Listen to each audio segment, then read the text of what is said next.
What is up, everybody? Welcome back to Godspeed ZRZ. Now today we're going to address something I get asked very frequently, and that is a Wrangler right for you? And what I've got is a simple list of 5 reasons why you shouldn't buy a Jeep Wrangler. So reason number one, and we can address it front and center, is just on-road drivability. The driving characteristics of a Jeep Wrangler are much different from anything else within its real price category. Of course, it's one of the few vehicles with solid axles, front and rear still, so you still have that little gap in steering, which creates a weird effect for a lot of people that aren't used to it. But whenever you get used to it, you hardly even notice it anymore. But getting used to it is definitely a big deal for a lot of people. Aside from that, the suspension is a little bit more harsh than what you would have on anything else in this category, and that's really more of a testament to the roots of the vehicle being based more of an off-road vehicle. So a lot of the things that make it perform really well off-road sacrifice a lot of the drivability that you get on-road, and that's definitely something that a lot of people notice and they don't really expect until they buy it or drive it. The road noise is going to be quite a bit louder, and it's going to be quite a bit more extreme than anything else you're used to. It's going to react to the road quite a bit differently than anything else as well. It even reacts to the wind really bad as well. Once the wind starts blowing, this thing turns into a sailboat. But those are things that you have to get used to. If you're expecting this to drive like your typical Grand Cherokee, Durango, or Kia Sorento, it's just not going to happen in the Wranglers. So if you expect it to ride like a Cadillac, that's one reason that Jeep Wrangler just wouldn't be right for you. Reason number two is going to be fuel economy. So ever since the JL has came out, there's been a lot of miscommunication in terms of fuel economy. Of course, we do have the 2.0 liter and we have the 4xe version of the Wrangler now, but still yet nothing really too impressive for fuel economy, let's be honest. And especially if you get a standard 3.6 liter, it's nothing crazy. It's not horrible, but it's definitely not great in any of the trim levels, especially not the 392.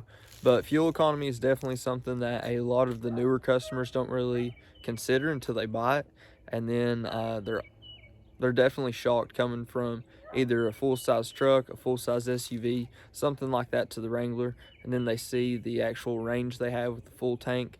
They're pretty blown away. But the fuel economy is always usually under 20 miles a gallon, no matter which one you get, just depending on how you drive it, of course, but typically you're not going to get more than 20 miles a gallon. So fuel economy is definitely something that needs to be addressed, or at least noticed, before you buy one or plan on purchasing a Wrangler. The third reason you shouldn't buy a Jeep Wrangler is if you're not sociable. In all honesty, every time I pull up anywhere, whether it's a gas station or a store, I'm going to have to talk to somebody about my Jeep. And of course, we all know about the Jeep Wave. If you go on a long trip, you'll have to bring Icy Hot for your wrist. Literally, if you go anywhere, there's always Jeeps. And most of the time, they're going to wave back, especially if you're going to a specific Jeep event. It's literally insane. You'll literally just have to stick your finger up like this the whole time. Everybody's going to be waving. It's extremely crazy, but it's a part of driving a Jeep, especially whenever you're going to do some extra modifications. And even like Duck Duck Jeep, there's things where people run around and leave these little like rubber duckies on your Jeep. They call it Duck Duck Jeep. But there's a whole other side. There's a whole Jeep community. So whenever you buy one, you automatically get brought into that. You have to be at least a little bit sociable to tolerate the Jeep community. If you're not, that's definitely a reason you shouldn't buy a Jeep Wrangler. So for the fifth and final reason that a Jeep Wrangler just wouldn't be right for you is if you don't plan on taking the top off, taking the doors off, or if you don't even plan on going off-road. I'll be 100% honest, the driving characteristics that it sacrifices to be really good off-road really does hinder a lot of the capabilities it has on-road, but it performs really, really well off-road. It does pretty good on-road. Of course, there's a lot of road noise. There's a lot of extra noises that you don't get in other vehicles, especially in its price category or in its overall, segment altogether.